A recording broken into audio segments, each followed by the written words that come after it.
Assalamu alaikum. Bonjour à tous, je suis Ismaël du blog Arabe Réussite et je vous souhaite la bienvenue dans un nouvel épisode de cette série de vidéos pour apprendre à lire l'arabe. Aujourd'hui, nous allons parler d'une autre fonction de la lettre alif que l'on trouve au début de beaucoup de mots et qui possède quelques particularités. Avant d'entrer dans le détail, revenons sur ce que nous savons déjà à propos de la lettre alif. Nous avons vu dans cette série de cours que la lettre alif, du point de vue de la prononciation, ne sert qu'à prolonger la voyelle fatha, le son A, comme dans le mot turab, et n'a jamais la valeur d'une consonne. Nous avons également appris que la lettre alif peut aussi servir de support écrit à la lettre hamza en début, en milieu ou en fin de mot, comme dans les mots asad, sa'ala et bada'a. Dans ce cas, la lettre qui est prononcée est bien la lettre hamza avec sa voyelle et non la lettre alif qui ne lui sert que de support à l'écrit.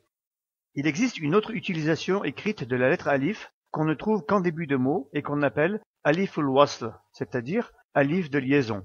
Pour illustrer cette question, nous allons étudier le mot utilisé en arabe pour désigner une femme.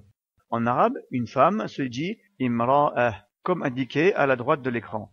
Dans ce mot, vous reconnaissez en noir au début la lettre alif, en deuxième position en rouge la lettre mim, en troisième position en vert la lettre ra, suivie en orange de la lettre hamza, et en dernière position en bleu la lettre ta marbuta, que nous avons étudiée dans le cours numéro 11 et que l'on prononce uniquement lorsqu'on fait la liaison avec le mot suivant. La lettre alif placée sous la lettre hamza sert uniquement de support et n'est pas prononcée. Imra'ah.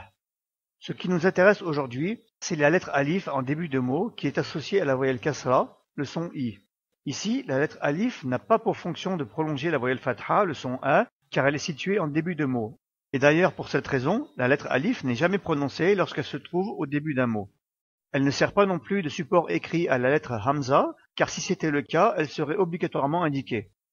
La lettre alif, ici, dans le mot imra'ah, est appelée aliful wasl, c'est-à-dire alif de liaison. Elle est facile à reconnaître car elle ne se trouve qu'en début de mot et ne sert pas de support à la lettre hamza.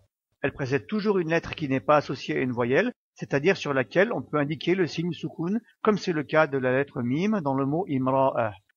Concernant sa prononciation, il y a deux possibilités. Si le mot est en début de phrase ou après une pause dans une phrase, il faut prononcer une voyelle à cet endroit, car en arabe littéraire, on ne peut pas commencer une phrase ou une portion de phrase après une pause sans commencer par une voyelle ou une lettre associée à une voyelle. Dans le cas du mot imra'ah, on prononce la voyelle kasra, le son i, comme si elle était associée à la lettre hamza. Imra'ah.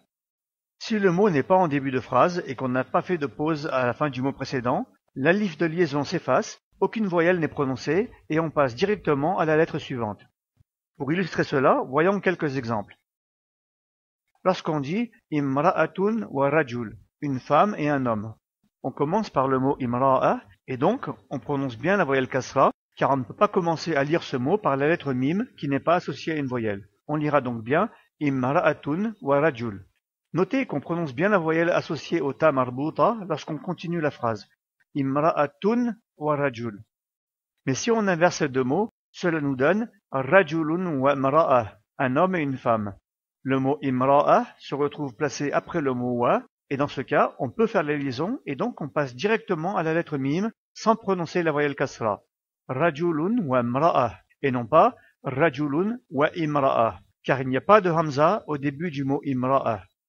Les mots qui commencent par alif al-wasl, alif de liaison, sont nombreux en arabe, et la voyelle qui lui est associée lorsqu'il n'y a pas de liaison peut être selon le mot en question une kasra, le son i, comme dans le mot imra'a, une fatha, le son a, comme dans le mot al-kitab, le livre avec l'article défini, ou une dhamma, le son ou, comme dans le mot uktub, qui signifie écrit, c'est-à-dire le verbe écrire à l'impératif. Lorsque le texte est vocalisé, la voyelle est généralement indiquée quand le mot est en début de phrase. Lorsqu'il est en milieu ou en fin de phrase, on ajoute ce signe pour indiquer qu'il faut faire la liaison. Mais attention, si vous décidez de faire une pause à la fin du mot qui précède, vous devrez reprendre la lecture avec une voyelle qui est déterminée par certaines règles que nous étudierons dans un prochain cours. Aliful wasl est souvent appelé hamzatul wasl, car la voyelle, lorsqu'elle est prononcée, se prononce comme si elle était associée à la lettre hamza. Personnellement, je préfère utiliser le terme aliful wasl, car il correspond plus à la réalité de l'écriture dans cette situation. Avant de terminer, prenons deux autres exemples parmi les mots qui sont fréquemment rencontrés et qui débutent par aliful wasl et utilisent la voyelle kasra après une pause. Ibn, qui veut dire fils. Ibn Zaydin mudarris, le fils de Zayd est enseignant. On prononce bien la voyelle kasra puisque aliful wasl, alif de liaison, est en début de phrase. Jalasa bnu Zayd, le fils de Zayd s'est assis.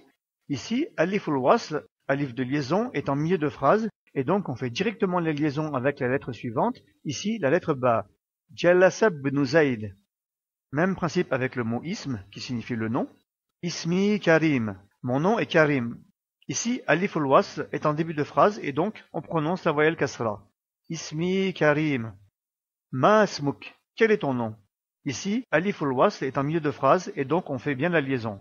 Ma smuk. Voilà pour aujourd'hui, j'espère que vous avez aimé cette vidéo. N'hésitez pas à me laisser un commentaire si vous n'avez pas compris un point en particulier dans cette leçon ou dans un autre domaine en relation avec la langue arabe. Pour suivre les prochains épisodes de cette série, abonnez-vous à ma chaîne.